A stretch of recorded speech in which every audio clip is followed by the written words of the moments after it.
casa, la Universidad Panamericana, para la presentación del libro Hechura de sus manos de padre Pablo Cirujeda Rosenberg. Para mí es un honor poder darle la bienvenida a la Universidad Panamericana, por una parte por ser amigo personal del padre Pablo, y por otra parte pues coincidir en este ámbito no siendo investigador de tiempo completo de la Facultad de Derecho de la Universidad Panamericana. Este evento pues es del Departamento de Humanidades de la universidad, pero no dejamos de ser una familia panamericana, y en este sentido nos da mucho gusto darles la bienvenida, literalmente de mantenerles largos, para la presentación de este libro de un, insisto, muy querido amigo. Entonces, para dar inicio a esta presentación, en primer lugar, me da mucho gusto presentar a otro muy estimado amigo personal y de la familia, que es el presbítero César Corres Cadiabeco. Yo lo conocí cuando era apenas un chaval, que tenía 12, 13 años, cuando conocí al padre César Corres.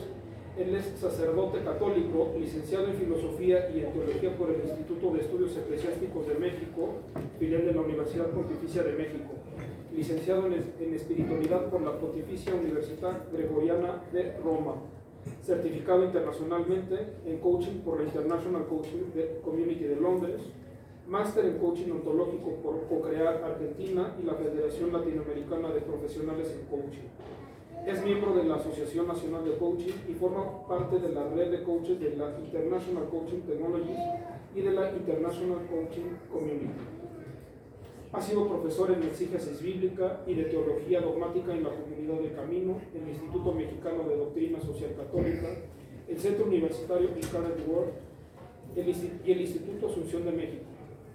Vicario de pastoral de la Sexta Vicaría Episcopal de la Arquidiócesis de México, capellán por 13 años de las Facultades de Derecho, Química y Negocios de la Universidad La Salle, jefe de la carrera de Ciencias Religiosas en la misma universidad y comisionado de Pastoral Profética de la Arquidiócesis de México. Es fundador y pastor de la Comunidad del Camino, reconocida por la Iglesia en 2019 y actualmente presente en la Ciudad de México, Toluca y Texcoco, en Huastepec, Querétaro, Celaya, Veracruz, Dallas y Los Ángeles en los Estados Unidos. Actualmente es párroco de la Parroquia de la Santísima Trinidad de Tacubaya, Ciudad de México, y comisionado de Pastoral Profética de la Arquidiócesis de México. Profesor de Teología Bíblica del Instituto Virtual de Teología de la Cuarta Vicaría Episcopal de la Arquidiócesis de México. Pues bueno, una breve semblanza curricular del padre César Corres Cadiabeco, a quien cedo el uso de la voz. Bienvenido, muchas gracias.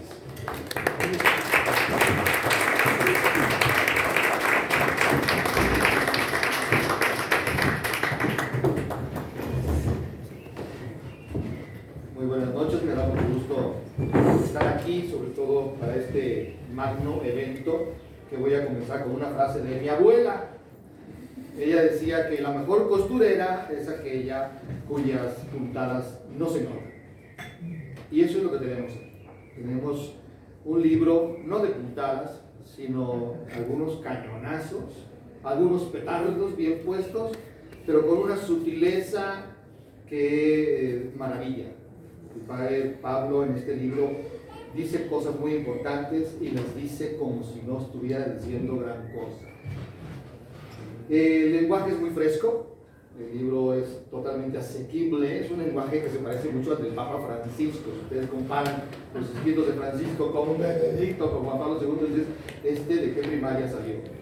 Porque el lenguaje es totalmente así, llano, accesible para cualquiera, fresco, y así escribe nuestro autor. El libro está dividido en 7 brevísimos capítulos. Uno empieza a leerlo y no quiere ya dejar de leerlo, y lo termina de leer rápido, hay que decirlo, es un libro pequeñito, pero uno se lo quiere acabar, porque el padre sabe atraparle a uno con su discurso, con su narrativa, y va metiendo ciertas ideas que hoy creo yo son fundamentales. Él le puso títulos a sus capítulos, yo le cambié los títulos. El primero, él le llama Creados en el Tiempo, yo le llamo solo Tiempo. El segundo, yo le puse Dualidad de Género, aunque él lo llama creados hombre y mujer, mujer y hombre. El tercero, creadores de la vida. Él le puso creadores a su imagen y semejanza. El cuarto, dominadores de la naturaleza y antinaturales. Ese es mi título, el de creados para dominar. El quinto, él le puso conocedores del bien y del mal. Yo se lo dejé igual, pero le puse interrogación al inicio y al final. El sexto, hacedores del mal, le llamo yo. Él le llama capaces también para, 3 puntos suspensivos, el mal. Y finalmente, caducidad de la vida humana, y él le puso creados en la caducidad. Voy a presentar simplemente algunas ideas de cada capítulo y por qué me parecen significativas. La primera creación de Dios, dice el Padre, es el tiempo. Ya de entrada sorprende esa afirmación, porque la Biblia empieza mencionando pues, la luz, el abismo, el caos, las criaturas, y no menciona el tiempo. Y efectivamente, si uno lee con atención el relato del Génesis, lo primero que Dios crea es el tiempo. Y que el Padre haya subrayado ese aspecto, a mí me parece que es de mucha pertinencia, porque toca un elemento fundamental de la teología bíblica, la historicidad. El Dios de la Biblia no surge de la especulación humana, ni de la sublimación de las pulsiones más hondas del espíritu humano, o de la divinización de las potencias cósmicas, como sucede con otros pueblos de la antigüedad, sino del encuentro con Dios en la historia, en el tiempo. En Israel, a diferencia de lo que pasa con los demás pueblos circunvecinos, primero se conoce al Dios de la historia. La primera experiencia que tienen es que Dios apareció en la historia, primero con Abraham y luego sobre todo con el Éxodo. Y siglos después de estar reflexionando y relacionándose con el Dios de la historia, comienzan a barruntar que capaz que ese sea también creador del universo. Para nosotros ya son verdades de perogrullo, pero para ellos era un descubrimiento eso. Y se tardaron siglos en llegar al creador del cosmos e identificarlo con el Dios de su historia. El Dios de la historia es para Israel el que da sentido a su caminar. Y esta es una intuición fundamental de la Biblia. El Padre ha sabido rescatarla muy bien en su primer capítulo. Este orden teológico de la realidad, primero lo histórico, después lo natural, tiene consecuencias importantes en la antropología. El hombre aparece desde el principio como un ser inacabado, un ser en proceso, a diferencia de las más criaturas que de proceso no tienen nada, están acabados desde que nacen. Pero al hombre se le ha hecho roto, como decía Juan Pablo II, partido por la mitad. Al hombre se le ha hecho con los elementos esenciales y después con la tarea gigantesca de autoconstruirse. Y el Padre lo dice con mucha sencillez, es un pequeño conjunto de 3 líneas, lo dice así bellísimamente. En cierta manera podemos afirmar que durante toda nuestra vida seguimos siendo personas en construcción, sujetos a un proceso de desarrollo permanente. De la naturaleza histórica del hombre, el autor saca una bella conclusión muy semejante a la insistencia actual del pontífice Francisco en atender a las circunstancias de vida de cada uno, de cada persona, a la hora de discernir su situación moral específica. Así lo dice Cirujera. Conocer y respetar los tiempos de las personas es clave para podernos entender. De manera que para comprender a la persona, necesito saber no solamente quién es en este instante, sino poderme asomar a su pasado y también poder intuir hacia dónde se dirige en su vida. El Papa Francisco lo dice así: a los pastores compete el discernimiento pastoral de las situaciones de tantas personas que ya no viven la realidad sagrada del matrimonio. Es la Moris Laetitia, la escandalosa exhortación apostólica del Papa. Para poder entrar en diálogo con ellas, a fin de poner de relieve los elementos de su vida que puedan llevar a una mayor apertura al evangelio del matrimonio en su plenitud. El discernimiento pastoral conviene para identificar elementos que favorezcan la evangelización y el crecimiento humano y espiritual. La ley, claro que es don de Dios, que indica el camino, don para todos sin excepción, que se puede vivir con la fuerza de la gracia. Pero cada ser humano, dice el Papa, avanza gradualmente, históricamente es lo que está diciendo, con la progresiva integración de los dones de Dios y de las exigencias de su amor definitivo y absoluto en toda la vida personal y social. Especial importancia da el Papa a la atención de los procesos históricos de las personas en la pastoral, por ejemplo, de las parejas irregulares. Lo dice así el escandaloso pontífice. Acerca del modo de tratar las diversas situaciones llamadas irregulares, los padres sinodales alcanzaron un consenso general. Recuerden que esta carta es fruto de un sínodo previo. Respecto a un enfoque pastoral dirigido a las personas que han contraído matrimonio civil, el Papa está citando al sínodo, que son divorciados y vueltos a casar, o que simplemente conviven, compete a la Iglesia revelarles la divina pedagogía de la gracia en sus vidas. Los más conservadores de la Iglesia se empezaron a rasgar las vestiduras con esta frase del Papa. ¿Cómo que pueden vivir la pedagogía de la gracia divina si están en el pecado? ¿Qué está diciendo este Papa? Para ayudarles a alcanzar la plenitud del designio que Dios tiene para ellos. O ya no hay designio. Los divorciados vueltos a casar, ya no hay designio de Dios para ellos. Es lo que se pregunta el Papa. Sigue todavía rascando más la herida de los conservadores. La imputabilidad, está citando el catecismo de Juan Pablo II. La imputabilidad y la responsabilidad de una acción pueden quedar disminuidas e incluso suprimidas a causa de la ignorancia, la inadvertencia, la violencia, el temor, los hábitos, los afectos desordenados y otros factores psíquicos o sociales. O sea, no podemos hacer un juicio moral general sobre las situaciones. Cada persona tiene su historia, como apunta el Padre Pablo. Cada persona hay que conocerla desde su pasado y sobre todo desde su proyección de futuro. ¿Hacia dónde se camina esa persona? Entonces podemos ayudarla con orientaciones, quizás morales en algún momento, espirituales en otro momento, consoladoras en otro momento. Y ya no les menciono lo que más causó escándalo de esta encíclica, porque no queremos que se salgan corriendo del salón.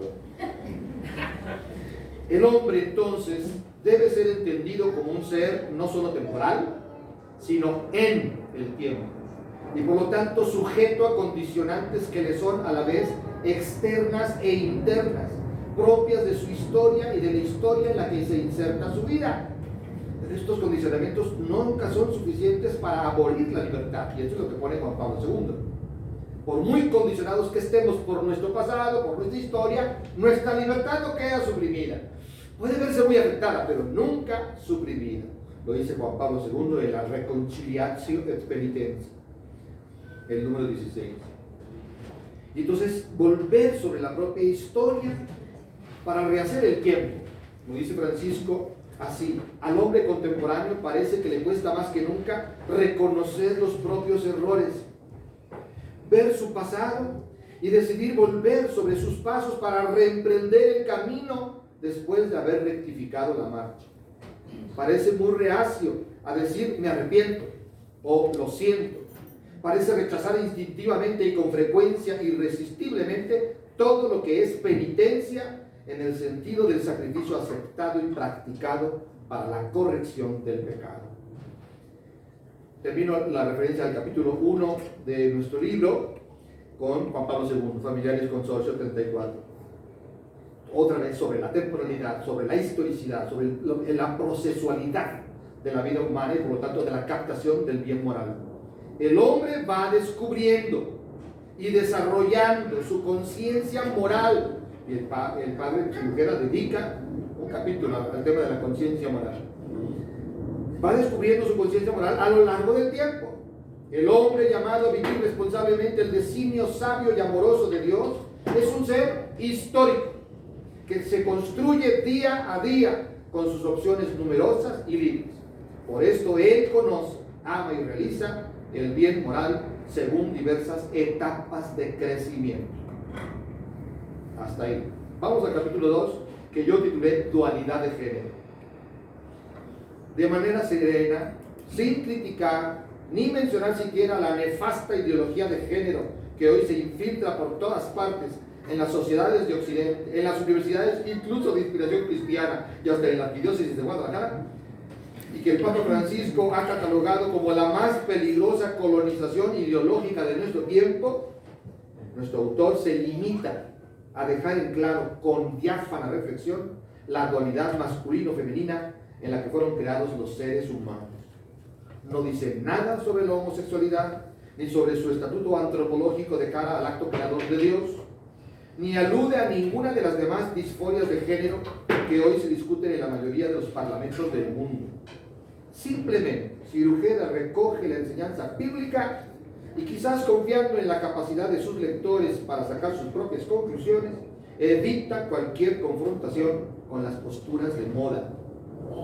Es de notar su sencilla explicación de las imágenes de Dios en el Antiguo Testamento, a veces presentado como padre, a veces como madre, así como la relación que encuentra entre esta percepción del ser divino en los albores de la revelación y la presentación del ser humano como imagen y semejanza de Dios, precisamente en la dualidad de género. También me parece muy útil la explicación que proporciona el padre Cirujeda sobre los motivos que llevaron a una evolución del concepto de Dios en la Biblia hacia una imagen más masculina que femenina, evolución que culmina con la revelación de Jesucristo, de Dios como Padre suyo y nuestro. Hacia el final de este capítulo 2, queda claro que lo que algunos autores han considerado como perjuicio para la pureza de la fe cristiana, el sincretismo, al que se ha visto sometido la iglesia, el cristianismo, en los no siempre fáciles procesos de inculturación del evangelio en los diversos pueblos, el padre Cirujeda no lo ve como amenaza. Al contrario, lo ve como riqueza, beca de dinero, yo creo, pero lo ve como beneficio. Es optimista en todos los temas que tocan. Ustedes van a respirar optimismo puro. Al poder recuperar de una u otra manera, y este es el optimismo que caracteriza su postura, esta doble percepción de lo divino en claves tanto masculinas como femeninas que se encuentra en tantos pueblos a los que la iglesia ha querido evangelizar y de los que ha recibido muchas veces esta recuperación de la dualidad masculino-femenino para el ser divino. Algunos podrían calificar esta manera de ver el sincretismo religioso como ingenua, pero a mí me parece que es sumamente esperanzadora. Nuestro autor ve siempre el vaso medio lleno y encuentra posibilidades por explotar que otros no han visto por el temor de contaminación con todo lo que no es estrictamente cristiano. Insistiendo atrevidamente en que la dualidad masculino-femenina no solo está presente en lo humano, sino también en lo divino, Cirujeda cierra este bello capítulo con una serena presentación de la dualidad de género como constitutivo esencial antropológico frente a las contemporáneas ideologías que intentan hacer del género algo fluido e indeterminado biológicamente como mero constructo cultural. No sé cómo puede viajar a España cuando piensas así. Parece hacerse eco de las palabras de Francisco, quien ve uno de los mayores daños de la ideología de género precisamente en que destruye las diferencias entre hombre y mujer. Lo dice, creo yo, de manera más bella Cirujeda que Francisco. Fíjense cómo lo dice Cirujeda. Únicamente la unión de ambos opuestos en una integración fecunda y complementaria puede acercarnos a un Dios que une los contrarios y que se manifiesta en la belleza y diversidad de su creación. El Papa ya tiene envidia de esta frase. Capítulo 3. El capítulo 3 embona estupendamente con las conclusiones del capítulo anterior y apunta hacia la solución que el posible conflicto de las diferencias entre el hombre y la mujer podría originar. Aquello que es común a ambos, en cuanto distintos y en cuanto complementarios, y por lo tanto que hace necesario el uno para la otra y viceversa, el ser imagen de Dios. No cada uno por separado, sino precisamente en la dualidad de la relación. En el actual contexto geopolítico, caracterizado por las guerras militares, tecnológica y económica del mundo, el autor haría mucho bien si enviara a la Organización de las Naciones Unidas, cuya labor juzga él con cándido optimismo, el siguiente párrafo de su capítulo 3. El relato del Génesis ya contiene esa intuición primordial de que por encima de nuestras diferencias, las personas tenemos un denominador común que nos iguala en dignidad, nos hace a todos semejantes, pues es más lo que compartimos que aquello que nos diferencia. Ni siquiera el mismísimo director Guterres ha sido capaz de pronunciar ante los líderes del mundo sentencia tan contundente como verídica y saludable. En primer lugar, Silujeda refleja una imagen optimista. Toda su obra es optimista, perdónenle eso, ¿vale? A excepción de la última frase del libro, sobre el rasgo común de todos los hombres. Todo ser humano, dice él, desarrolla su vida alrededor de unos anhelos universales, como son el deseo de afecto, de reconocimiento social, de perpetuarse y de poder transmitir un legado, etc. Parece ciertamente obviar otros anhelos universales menos santos o puros, como el anhelo de poder, de riqueza y de control sobre los demás. Pues bueno, ya dijimos que nuestro autor es optimista, sí, de eso peca. Pero quizás es lo que más falta hoy, un poco de optimismo, más que un crudo realismo, ¿no? Ya de realidad estamos saciados hasta las heces. Pero inmediatamente después, nuestro autor da un salto fenomenal en la búsqueda de lo que nos asemeja más entre nosotros y a todos con Dios. Utiliza una bella imagen con un verbo raro. Sí, Francisco puso el primeriar en su primera encíclica, él puso ajardinar el mundo. Es un verbo bien raro, yo fui a ver si existía y sí existe.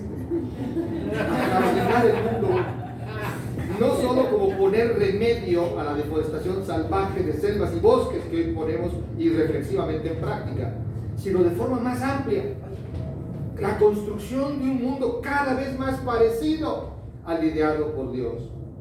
Este sí sería, dice el padre Pablo, el denominador común que asemeja a las personas de cualquier lugar y condición. Todas ellas tienen la capacidad para transformar el mundo que las rodea, a ejemplo de su creador, iniciando y custodiando procesos de vida. Cuando el ser humano se muestra en su capacidad creadora y transformadora, se distingue del resto de las criaturas y se asemeja a Dios mismo. Para finalizar este bello capítulo, que es mi preferido, una vez más evita mencionar la tragedia del asesinato de los niños en gestación, el aborto, hipócritamente llamado en nuestro país interrupción libre del embarazo. No lo menciona siquiera, simplemente menciona la verdad que se nos impone por encima de la miseria mezquina de nuestros corazones. Dejó Dios en nuestras manos, dice Silujeda, su capacidad creadora, delegando en nosotros la misión de seguir generando y custodiando la vida. Tómala, los abortistas, que se la coman. Capítulo 4. Dominadores de la naturaleza y antinaturales. Yo le puse este título y si me hubiera consultado, eso lo hubiera considerado. Explica más el contenido de este capítulo.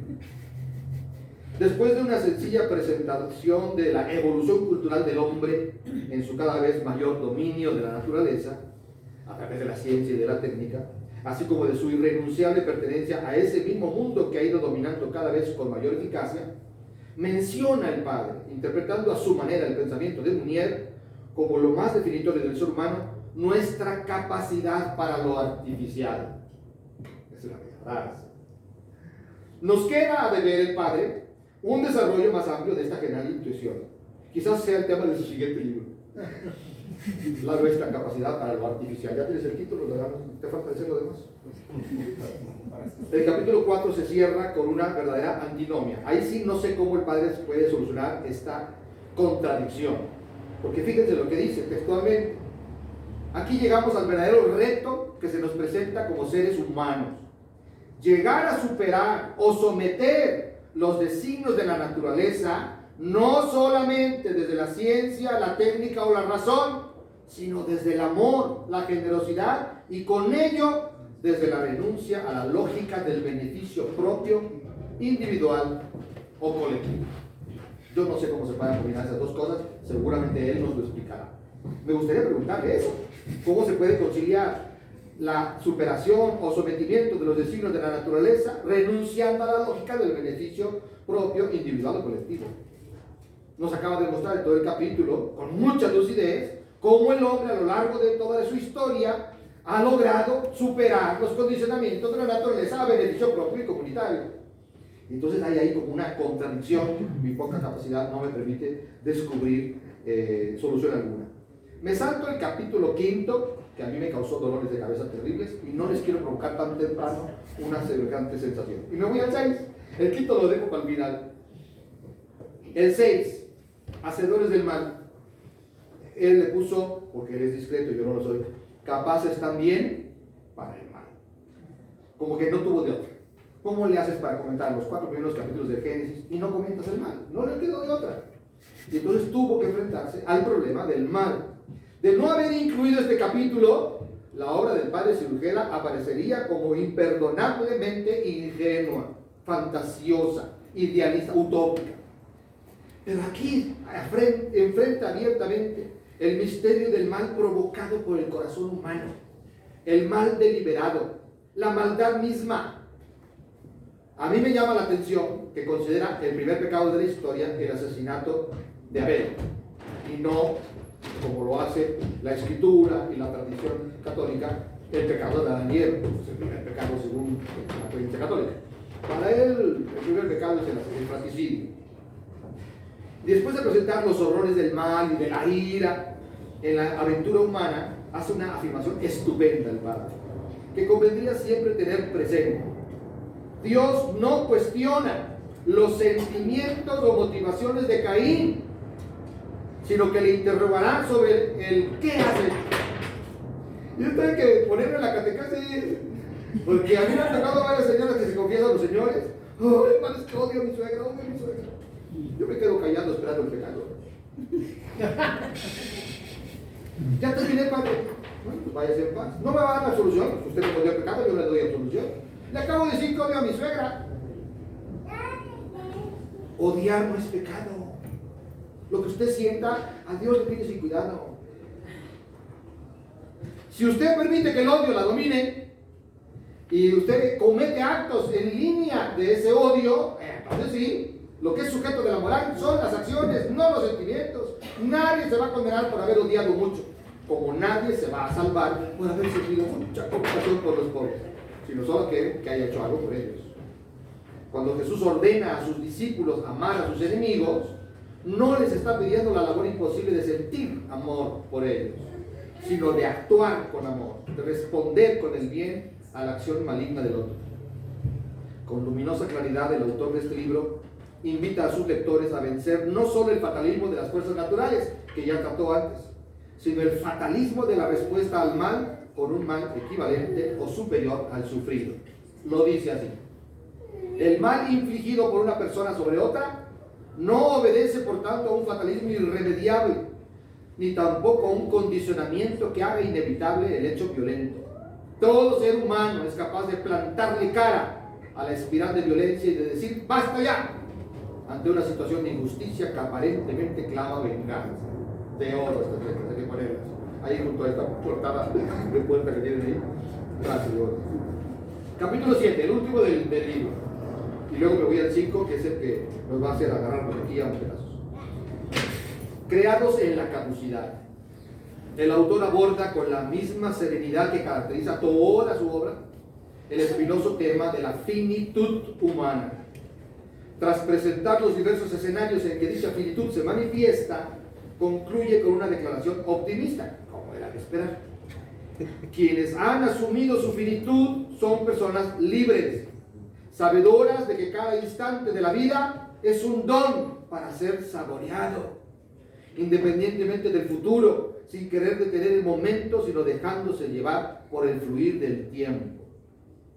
Con ello invita a sus lectores a considerar en todo momento la importancia del tiempo presente y a no postergar lo que hoy descubrimos como fundamental.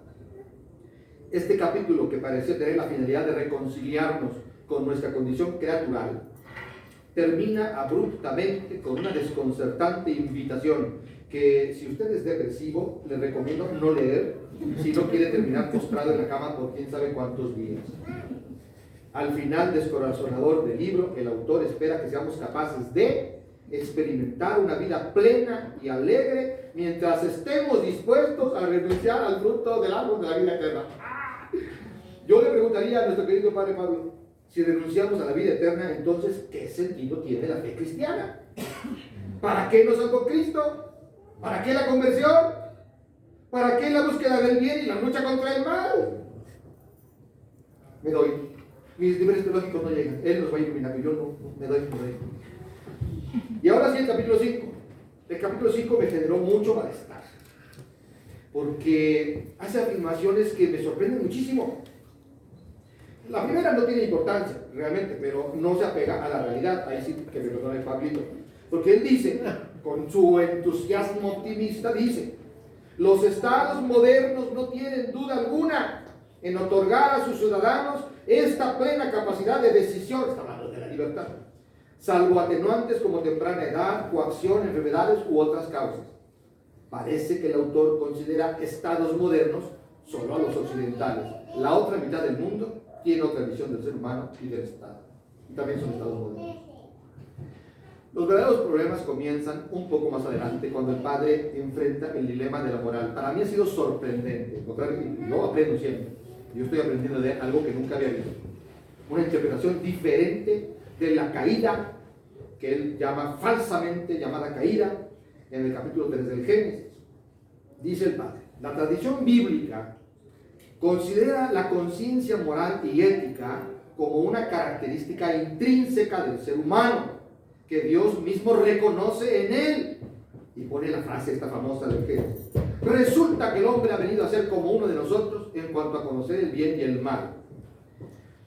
Bueno, yo haría primero que nada una distinción entre conciencia moral autónoma, conciencia moral heterónoma, y la idea cristiana de la conciencia moral relativamente autónoma.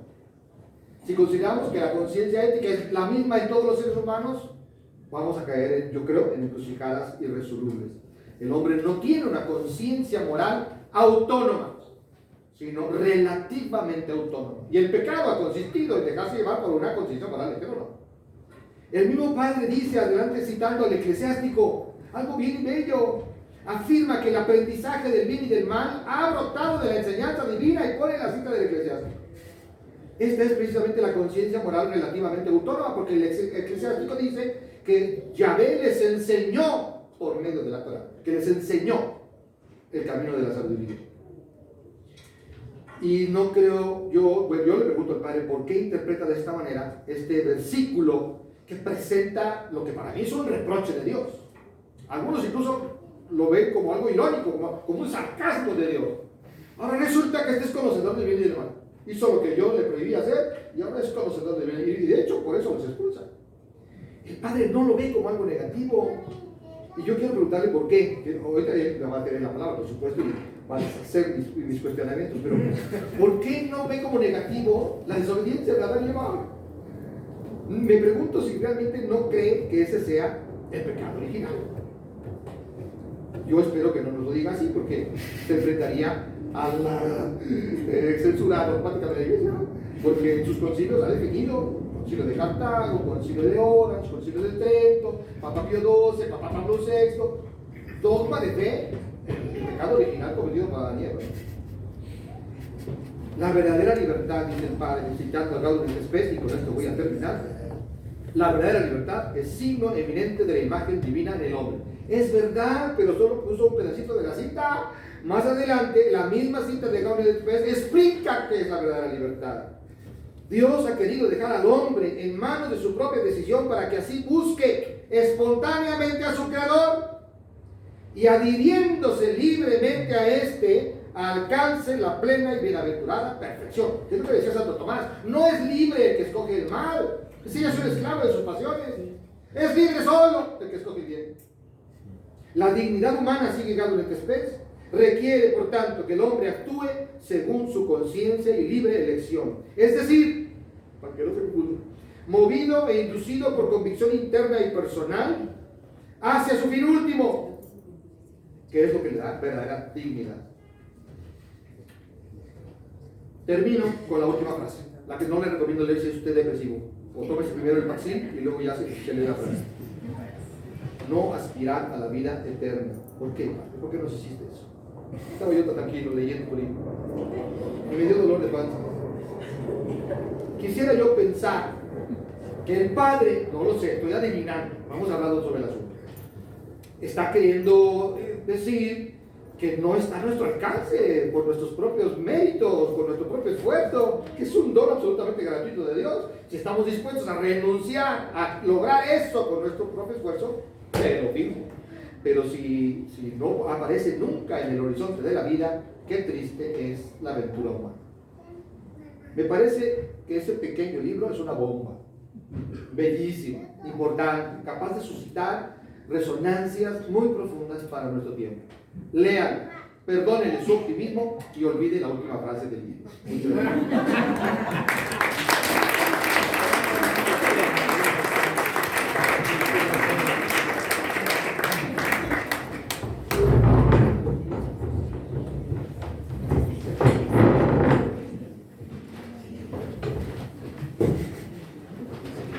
Muchas gracias al querido padre César Porres por esta brillante, ilustrativa exposición con la visión teológica y la lectura teológica de esta obra, justamente para tener una visión complementaria y muy interesante, digamos, que la visión laica de esta obra.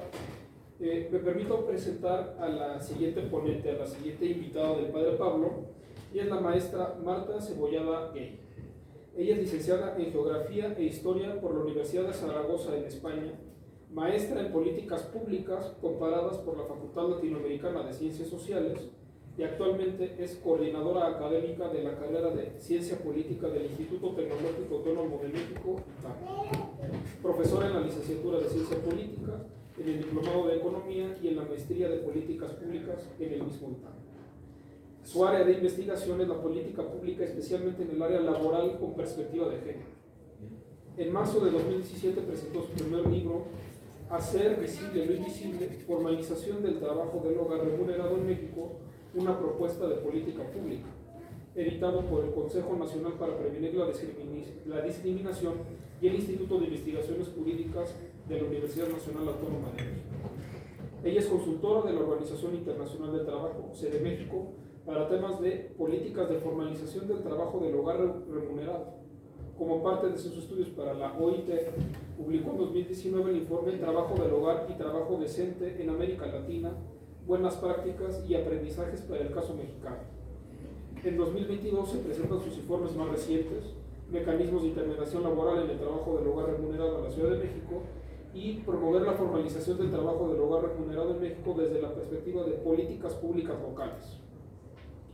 En 2021 publicó un capítulo sobre Mujer y Empleo en México, la necesidad de una política laboral con perspectiva de género en el informe Coordenadas para el Debate del Desarrollo del Programa Universitario de Estudios del Desarrollo de la Universidad Nacional Autónoma de México. Editó en 2022, recientemente, Diálogos sobre socioeconomía, precariedad laboral, informalidad y mujer, políticas de cuidados, en los que además es autora del capítulo Situación del trabajo del hogar remunerado en México. Le damos la más cordial bienvenida a esta casa.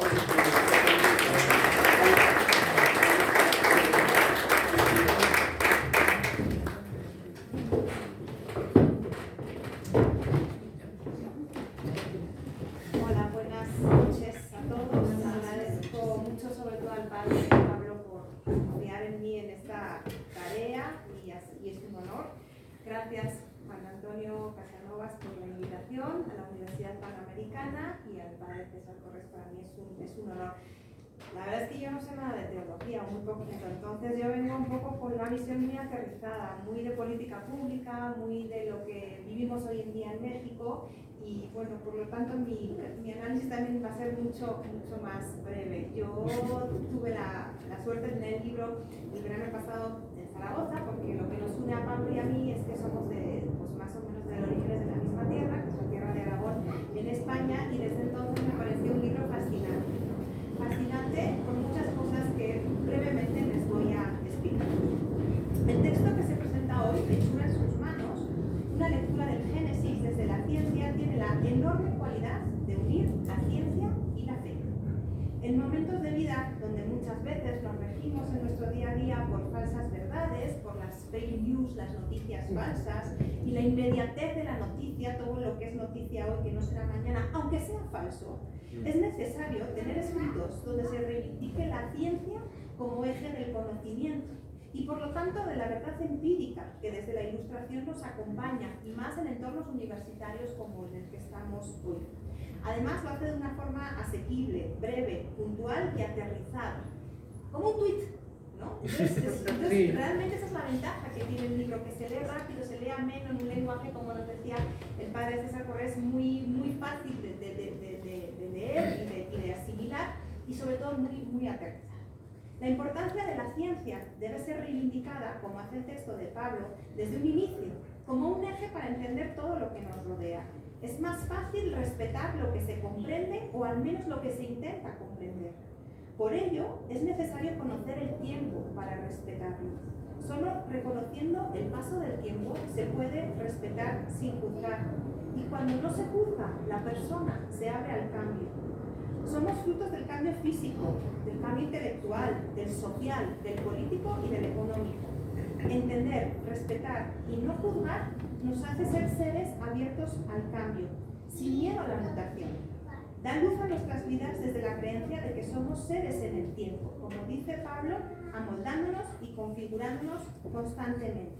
Reconocer, como dice el libro, que seguimos siendo personas en construcción, en proceso de desarrollo permanente y no seres acabados o productos finales, nos ayuda a ser seres no solo abiertos, sino, en mi opinión, también humildes. La importancia del tiempo y del cambio es parte del primer capítulo del libro, que nos centra el mensaje que, en mi opinión, es central. Los textos religiosos siguen siendo actuales. El Antiguo Testamento nos da enseñanzas que son aplicables hoy en día, y creo que en eso consiste la gran aportación de Pablo Cirujeda con su libro. Nos ayuda a extraer de un texto complejo y antiguo como el Génesis aprendizajes para el momento actual de nuestras vidas en los que vivimos. El segundo capítulo se adentra en el análisis de los dos sexos, diferentes, pero ambos relacionados con la divinidad, en un sentido unidos y complementarios en esa divinidad. Esta relación de los sexos con la imagen de Dios nos presenta un tema fundamental actualmente, un tema luchado y reivindicado por décadas y en la actualidad muy importante, la igualdad de los sexos. El sexo femenino y masculino reivindicado en las figuras divinas e incluso en las vidas de los santos de la Iglesia. Esa visión de igualdad es reivindicada desde la propia figura de Dios. Seguimos necesitando de referencias para seguir luchando por la igualdad efectiva, que hoy todavía está claramente mermada en detrimento de la figura femenina. La desigualdad es enfrentada hoy por la mujer en temas económicos, en su menor acceso al mercado de trabajo remunerado. México es el país de América Latina, después de Guatemala, con menor tasa de incorporación de la mujer al mundo laboral remunerado. La mayor cantidad de labores de cuidado en el hogar que debe cubrir la mujer dedica 2 y 3 veces más de tiempo que los hombres en tareas de cuidado, incluso si hombre y mujer al interior de un hogar trabajan ambos. Las brechas salariales por las que cobra menos una mujer por trabajos similares, que es en torno al 16 o al 20% en algunos casos, y la falta de representación política. Todavía estamos esperando que haya una mujer presidente en el país, tanto en México como en nuestro país, España. Y es reciente la paridad de género en figuras de gobernadoras estatales. Pero sin duda, el tema más acuciante es reivindicar la igualdad para acabar con la violencia de género que afecta a muchas mujeres en el mundo y en México. Bienvenidas por ello las referencias a la igualdad desde la lectura del Génesis, para que entendamos que la igualdad de sexos está intrínseca en el ser humano desde su propia creación. El capítulo 3 nos adentra en un tema fascinante, la capacidad creativa de la población. El hombre tiene capacidad creativa desde su origen. Fruto de ello es la belleza en el arte, en la música, en el cine, en la danza y, por supuesto, la creatividad aplicada en sentido económico a la tecnología y al progreso. Retomando el capítulo 1, estamos abiertos a los cambios y debemos ser capaces de proyectar esa creatividad y la tecnología que nos rodea en un mundo mejor. Ahora que estamos en un recinto universitario y como yo les digo a mis alumnos, los universitarios en México son personas privilegiadas y especialmente aquellos que tienen la suerte de hacerlo en escuelas como la Universidad Panamericana o el ITAM, donde yo trabajo. Por ello, deben devolver a la sociedad lo que la sociedad les ha dado, eligiendo una causa, luchando por ella y a través de ella por un mundo mejor. Como dice el texto de Pablo Cirujeda, desde la ciencia, desde la técnica, la razón y también desde el amor, desde la generosidad y desde la renuncia a la lógica del beneficio propio por encima de todos.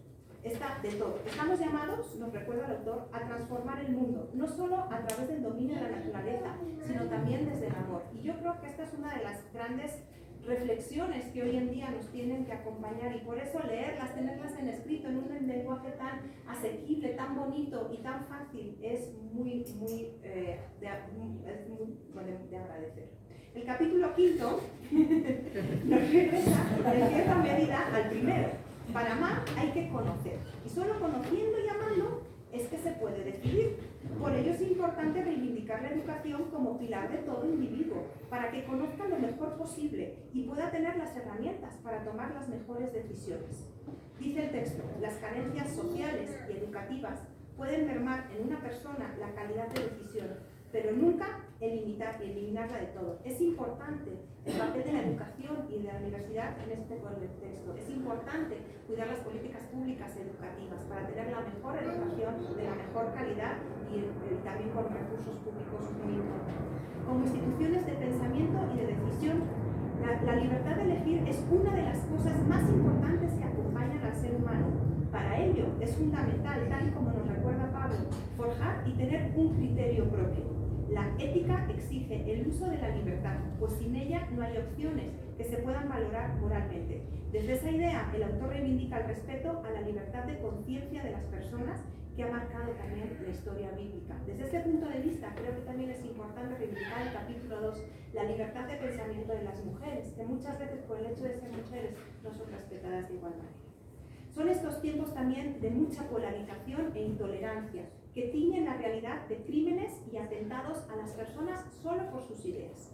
Por ello, hay que defender más que nunca, tal y como lo hace el autor, que podemos acompañar, escuchar u orientar, pero jamás reemplazar la justa autonomía moral que pertenece a cada ser humano. Al contrario, invitar y ayudar a las personas a tomar sus propias decisiones en la vida, trazando su itinerario personal e irrepetible y respetando las opciones que haya tomado libremente. Fin de la cita.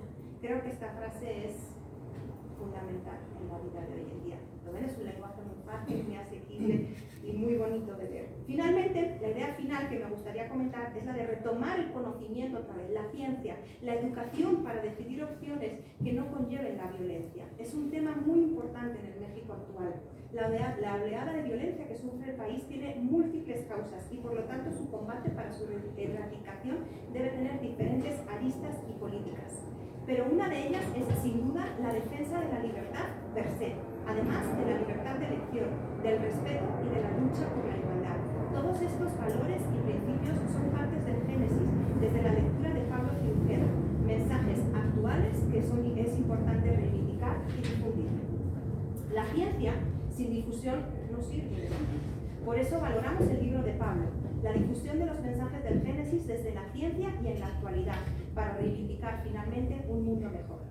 Quiero también desde aquí reconocer la labor de Pablo, que une la ciencia médica y su fe en su labor como sacerdote, proyectando la fe en la realidad de hoy en día, en su entrega a los demás a través de la parroquia de Nuestra Señora del Rosario o del Centro San José de Educación Infantil en el Ajusco. Gracias a Pablo y a su labor es mucho más fácil hacer de la fe una realidad, una implicación y una causa.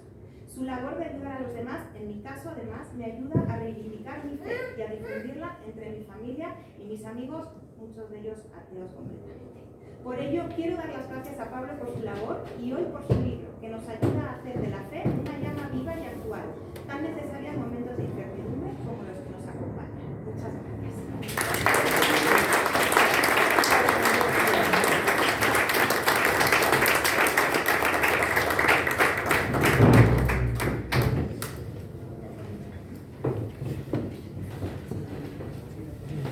Bueno, después de la exposición de la maestra Cebollada Gay, viene el momento, creo, más importante de la noche, que es la respuesta, ¿verdad?, a este diálogo que se ha entablado con los dos invitados que ha tenido el padre Pablo Cirujeda. Me permito simplemente presentarlo, no obstante que todos ustedes lo conocen y bien, ¿no? Él es licenciado en Medicina y Cirugía por la Universidad de Barcelona, especialista en Medicina Familiar y Comunitaria por la Universidad Complutense de Madrid, bachiller en Teología y diplomado en Estudios Bíblicos por la Catholic University of East Africa en Nairobi, maestro en Psicología Clínica por la Universidad del Valle de México, fue ordenado sacerdote católico en 2003 y como misionero diocesano ha trabajado principalmente en Kenia, Estados Unidos, y desde 2008, que fue cuando lo conocimos en la familia Casanovas Esquivel, en la Ciudad de México, siempre vinculados a programas de pastoral social. En primer lugar, en la parroquia de Santa María de los Apóstoles, en donde también conocimos la familia Casanovas Esquivel al padre César Porres. Desde 2019 es rector de la rectoría Nuestra Señora del Rosario en la zona de observatorio en la Ciudad de México. Padre, bienvenido a la Universidad Panamericana, me da muchísimo gusto poder acompañarle el día de hoy.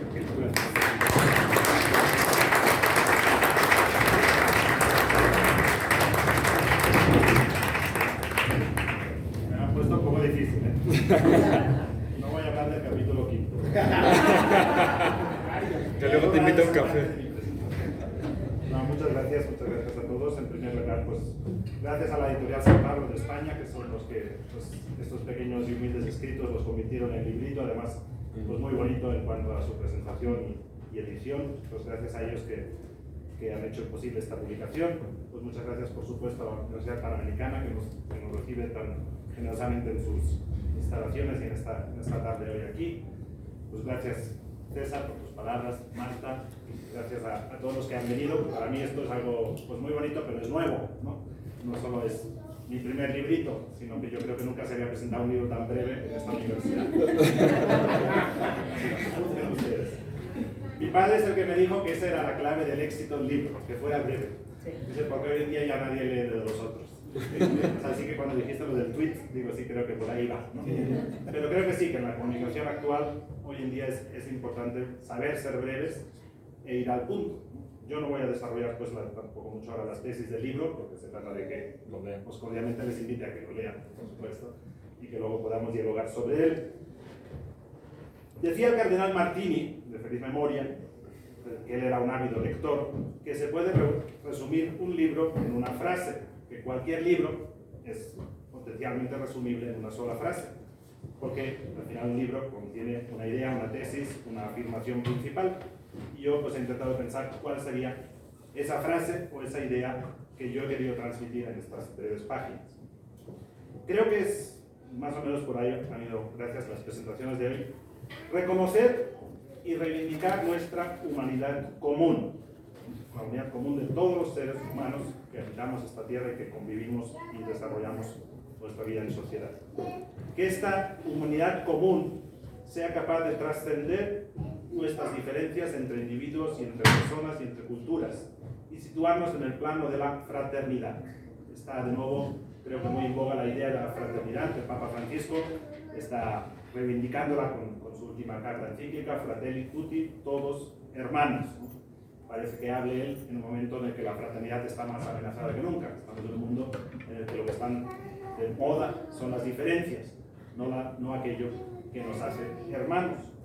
Y yo he querido buscar un poco esa fraternidad, en este caso desde la creación y desde la ciencia, como han sabido ustedes. Desde la fe, esta mirada en la que reconocemos a los demás, a un hermano, a una hermana, está fundada en el hecho de reconocernos como hijos, como hijas de Dios, como hechura de sus manos. poco lo que intento transmitir, al reconocernos hechos a imagen de Dios, a su semejanza y desarrollando pues las tesis que aquí propongo, lo que reconocemos es que todo aquello que tiene que ver o que puede ser válido para mí es válido para él. Y necesariamente esa mirada nos lleva a establecer puentes, a buscar conexiones, a encontrar oportunidades.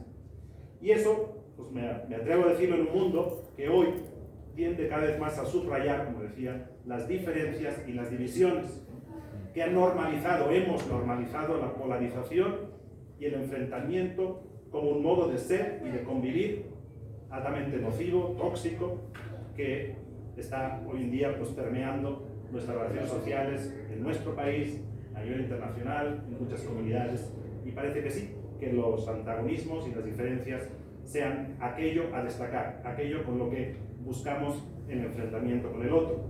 Sobran los ejemplos, por supuesto, en nuestro entorno propio social, no solo en la política.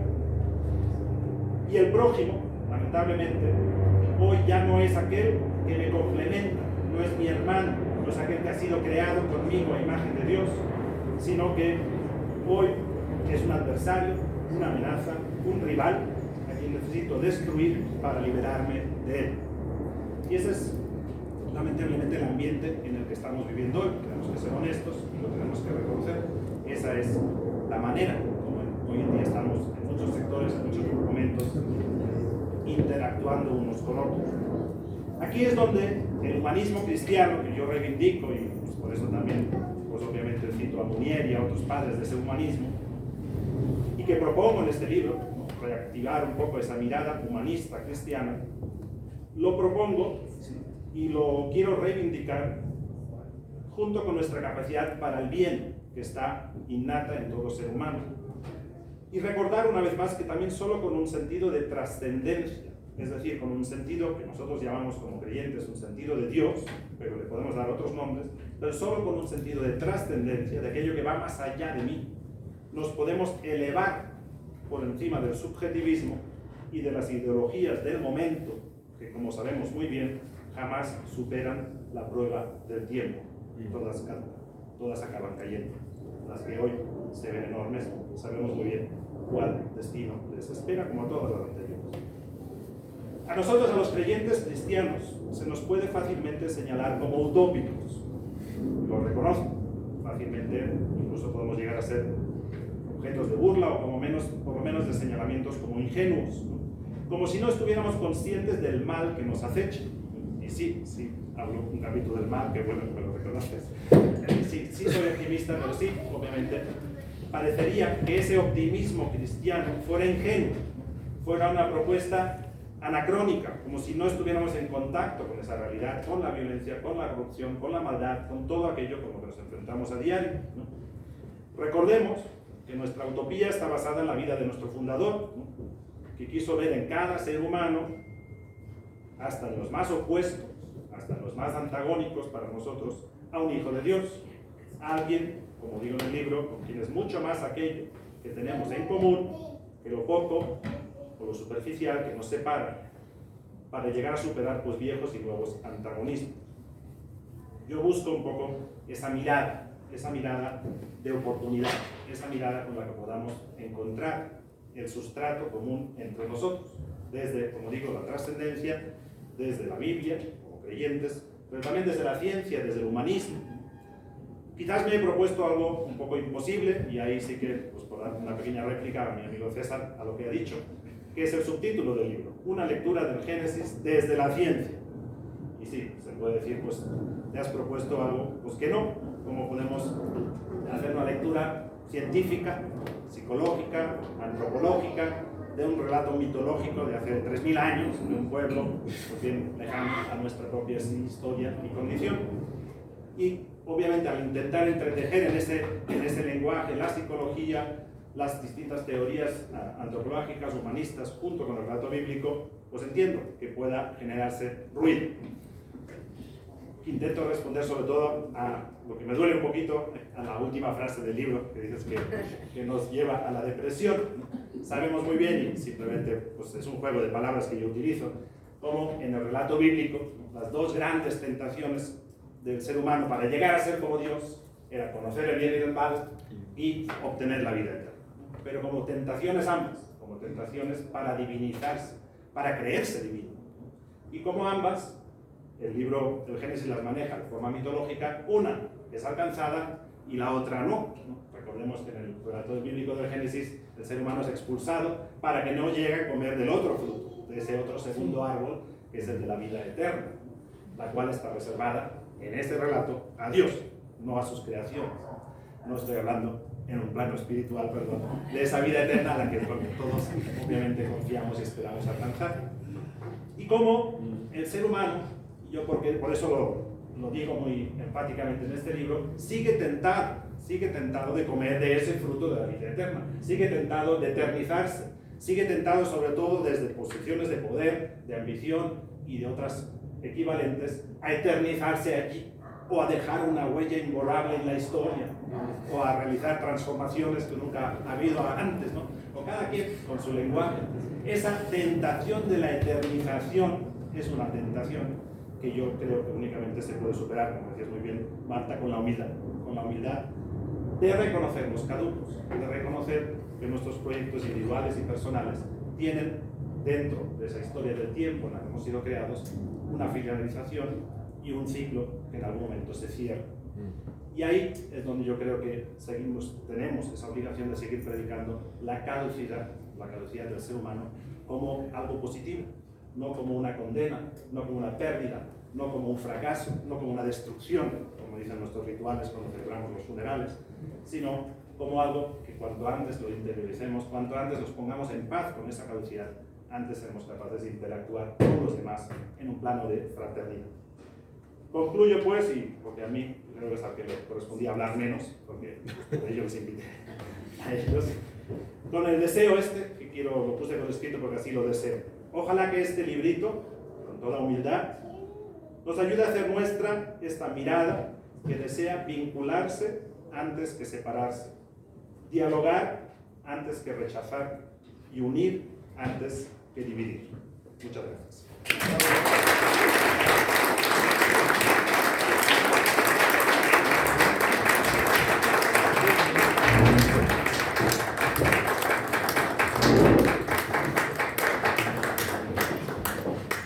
Después de este momento, de estas exposiciones complementarias que hemos tenido en torno a un pequeño libro que yo también he tenido oportunidad de leer y que obviamente con visión de jurista, no practicante, pero académico también evocó en mí pues algunas ideas, ¿no? De hecho, un compañero de trabajo está desarrollando una investigación en torno a la importancia que tiene el tiempo para el derecho y particularmente, especialmente para los derechos humanos, ¿no? Tanto pasado, presente y perspectiva a futuro del desarrollo de los derechos humanos. En ese sentido, este diálogo de fe y de ciencia, porque el derecho no será ciencia exacta, no es una ciencia como la biología o como la química, pero ciencia es. Yo defiendo mucho esa perspectiva del derecho.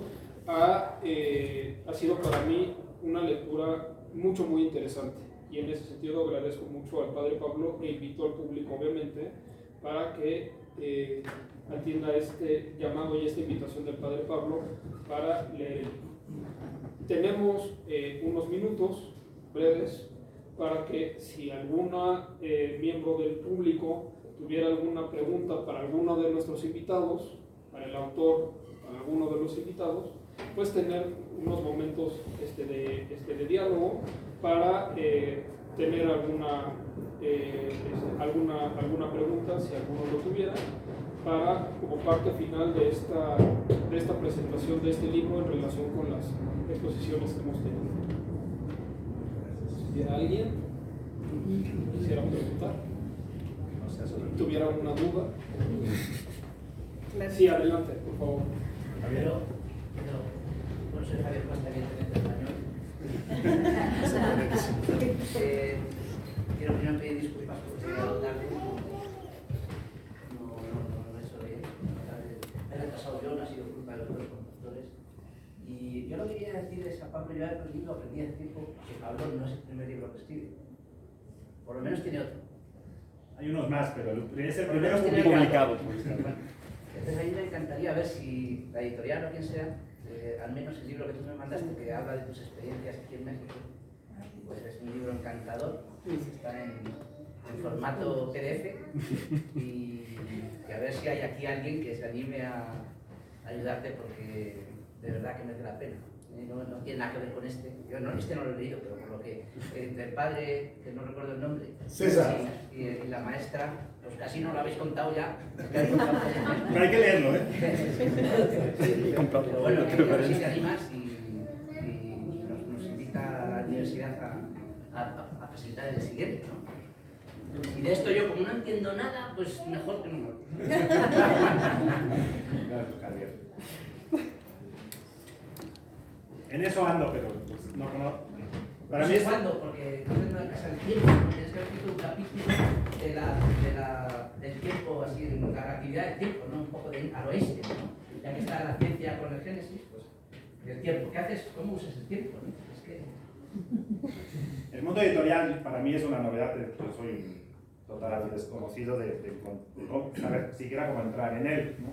Yo tengo tiempo escribiendo cosas y tengo escritos otros libros y otros ensayos, y aquí, pues por fortuna o por providencia, pues les interesó el manuscrito y dijeron, nos gustó, te lo vamos a publicar.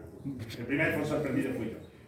Pero el otro ya se lo he mandado, pero no lo han rechazado, más que nada porque son relatos. Yo he escrito un libro mucho más extenso de relatos mexicanos, relatos pues, desde la psicología, sobre todo también desde la pastoral, que quizás es mucho más de narrativa, engancha más, fluye más, pero es muy de aquí. Y como esta es una editorial de España, pues me dijeron, necesariamente tienes que encontrar una editorial en México, y estoy en ello, pero pues es un camino difícil de recorrer, sobre todo cuando eres tan desconocido como yo. Pero muchas gracias por el ánimo. Bien, si lo sabemos las personas que nos dedicamos profesionalmente al mundo académico de la investigación, estos temas de publicación luego son muy complicados, es un mundo muy complejo. Menos mal que no es indexado, ¿verdad? Porque eso ya es otra problemática. No, y que tampoco tengo hoy en día que lograr un nihil obstat de la iglesia para publicar. Porque ya me ha quedado claro que no lo obtengo.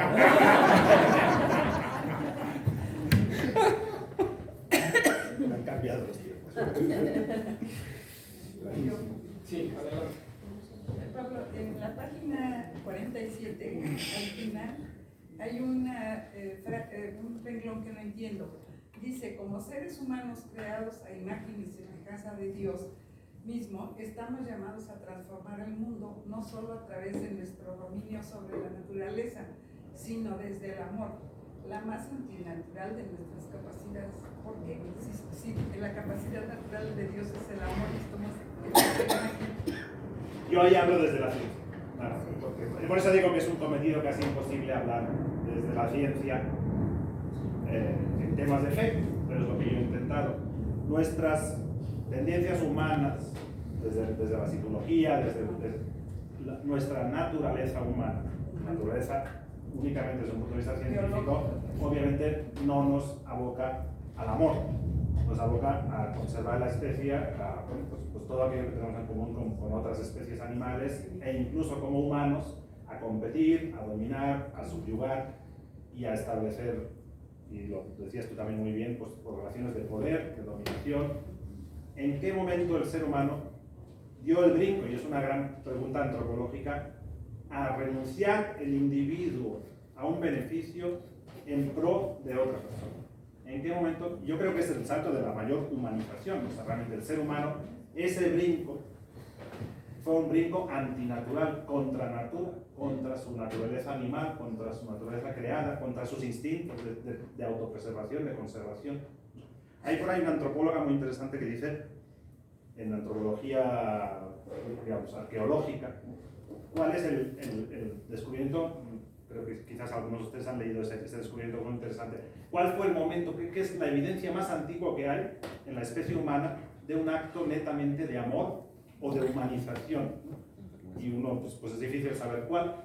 Dicen por ahí los que saben mejor a todo esto que la especie humana llevamos más o menos unos 70.000 años comportándonos socialmente como nos comportamos hoy. O sea, ya llevamos muchas muchos años, miles de años, siendo muy igualitos como somos ahora. ¿En qué momento anterior a eso, que sabemos claramente que ya éramos humanos, yendo para atrás, hay ya un acto de humanización, de amor? Y es un hallazgo que se ha hecho de unos huesos fósiles de hace 300, 400 mil años, de un hombre con un fémur fracturado y vuelto a consolidar. Y que claramente los antropólogos dicen, en la naturaleza, hace medio millón de años, ese individuo con su fractura de fémur hubiera muerto, jamás se le hubiera llegado a consolidar esa fractura si no hubiera sido por una solidaridad de los otros individuos de su especie que lo entablillaron, lo cuidaron, lo alimentaron y lo protegieron hasta que soldó su fractura y pudo regresar a caminar, ¿no?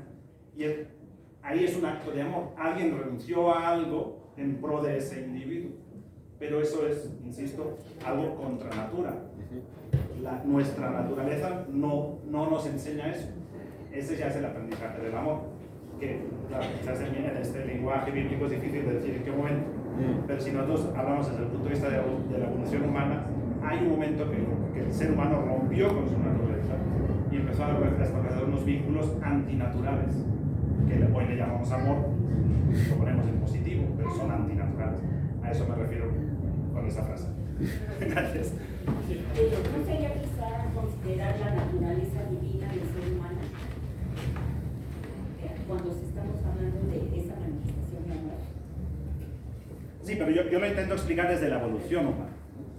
Porque el mito de la creación del Génesis lo hace muy fácil, porque todo lo hace en un momento. Nosotros sabemos que no fue así, que hay una evolución de millones de años en la que la especie humana se ha ido individualizando y en algún momento humanizando. ¿Y en qué momento de esa historia antropológica y paleontológica y prehistórica podemos decir hay un destello divino en ese animal? Esa transición, ¿dónde está? ¿En qué momento se dio? La ciencia tampoco nos va a dar una respuesta directa, pero nuestro discurso lo que intentamos buscar es cómo armonizar esos dos relatos, uno el de la fe y otro el de la ciencia, no como dos relatos que se excluyan mutuamente, o que se pisen, o que se contradigan, sino, mi intento, por eso digo quizás imposible, es reconciliar los dos relatos, ¿no? Encontrar que ambos nos explican, ambos nos ayudan a entendernos, y ambos pues, nos enseñan. Ninguno de los dos anula el otro. Es lo que yo intento. Quisiera preguntarle algo a César. Usted habló de la conciencia autónoma, ¿era relativa? La conciencia autónoma, la conciencia moral autónoma, la conciencia moral heterónoma, que es la de los niños, y la conciencia moral autónoma relativa.